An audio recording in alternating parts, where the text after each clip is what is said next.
Hello guys, എല്ലാവരും happy ആയിട്ടിരിക്കല്ലേ? അപ്പോൾ ഇന്ന് ഞങ്ങൾ എല്ലാവരും കൂടി ഒരു സ്ഥലത്തേക്ക് പോവുകയാണ്.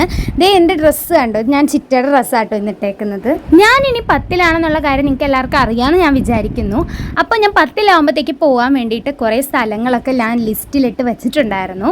ആൻഡ് ഇപ്പോൾ ചിറ്റയുടെ വീട്ടിലായതുകൊണ്ട് തന്നെ ചിറ്റയുടെ വീടിൻ്റെ അടുത്ത്, അതായത് കൊച്ചിയിലൊക്കെ ഉള്ള സ്ഥലങ്ങൾ കവർ ചെയ്യാൻ വേണ്ടിയിട്ട് ഇന്ന് ഞാൻ വന്നിരിക്കുന്നത് പ്രാന്തകുരിശ് മുത്തപ്പനെ കാണാനാണ് കേട്ടോ. ചിലവരിവിടെ കുരിയച്ചനട എന്നും പറയാറുണ്ട്. എൻ്റെ അമ്മൂമ്മ പറഞ്ഞാണ് ഞാൻ പ്രാന്തകുരിശ് മുത്തപ്പനെ പറ്റി കേൾക്കുന്നത് കേട്ടോ.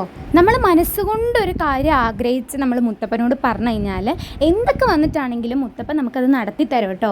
അപ്പോൾ ഞാൻ 10ാം ക്ലാസ്സിലേക്ക് കയറിയപ്പോൾ ഞാൻ എന്തിനാണ് വന്നത് എനിക്ക് എല്ലാവർക്കും അറിയാമായിരിക്കുമല്ലോ. അതേ മുത്തപ്പൻ്റെ അനുഗ്രഹം വാങ്ങാനാട്ടോ ഞാൻ വന്നത്. ചിലപ്പോൾ നിങ്ങൾക്ക് തോന്നും ഞാനൊരു ഹിന്ദു അല്ലേ, പിന്നെ ഞാൻ എന്തിനാണ് ഈ ക്രിസ്ത്യൻസിൻ്റെ സ്ഥലത്ത് പോയിട്ട് പ്രാർത്ഥിക്കുന്നതെന്ന്. നമുക്കൊരു കാര്യത്തിൽ വിശ്വാസം ഉണ്ടെങ്കിൽ അതിൽ ജാതി മതം അങ്ങനെയൊന്നും ഇല്ല കേട്ടോ. ഞാൻ കുരിശുനടയിൽ എത്തിയപ്പോഴത്തേക്കും എൻ്റെ പ്രതീക്ഷകൾക്കെല്ലാം അപ്പുറം ഒരുപാട് വിശ്വാസികളാണ് മുത്തപ്പൻ്റെ മുമ്പിൽ ഞാൻ കണ്ടത്.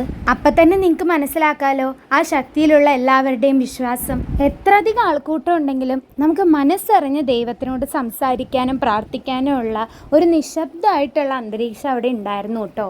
ഞാൻ കേട്ടത് വെച്ചിട്ട് ചൊവ്വാഴ്ചയും വെള്ളിയാഴ്ചയുമാണ് അവിടുത്തെ ഏറ്റവും പ്രധാനമായിട്ടുള്ള ദിവസങ്ങൾ.